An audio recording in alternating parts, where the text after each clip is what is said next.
ওয়াংশি চীনের দক্ষিণাঞ্চলের হৃদয়ে লুকিয়ে থাকা এক রহস্যময় উপত্যকা, যেখানে প্রকৃতি যেন নিজের হাতে এঁকেছে এক স্বপ্নের রাজ্য। ওয়াংশিয়ান নামের মধ্যেই লুকিয়ে আছে এক অলৌকিক অনুভূতি।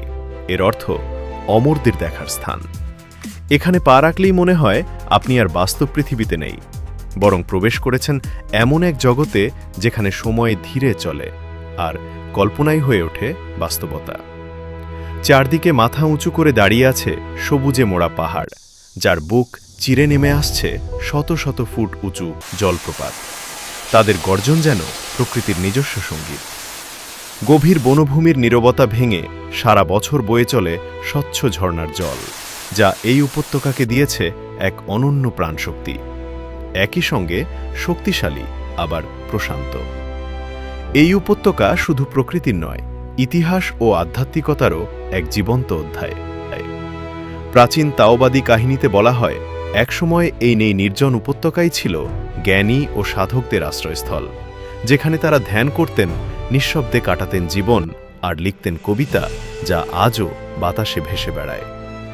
আজকের দিনে ওয়াংশিয়ান ভ্যালি হয়ে উঠেছে এক আত্ম অনুসন্ধানের গন্তব্য। এখানে আপনি হাঁটতে পারেন পাহাড়ি আঁকাবাঁকা পথে, জলপ্রপাতের নিচে দাঁড়িয়ে অনুভব করতে পারেন প্রকৃতির শক্তি, অথবা গভীর বনের মাঝে বসে ডুবে যেতে পারেন ধ্যানে। কেউ কেউ শান্ত কোণে বসে চায়ের কাপে খুঁজে পান প্রশান্তি, আবার কেউ তুলির আঁচড়ে বন্দী করেন এই স্বর্গীয় সৌন্দর্য।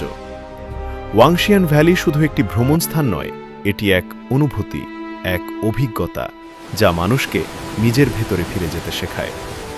এই উপত্যকা আমাদের মনে করিয়ে দেয়, ব্যস্ততার এই যুগে কখনো কখনো থেমে যাওয়া দরকার, শ্বাস নেওয়া দরকার প্রকৃতির সাথে তাল মিলিয়ে, আর মনে রাখা দরকার আমাদের প্রাচীন ঐতিহ্য ও শান্তির মূল্য।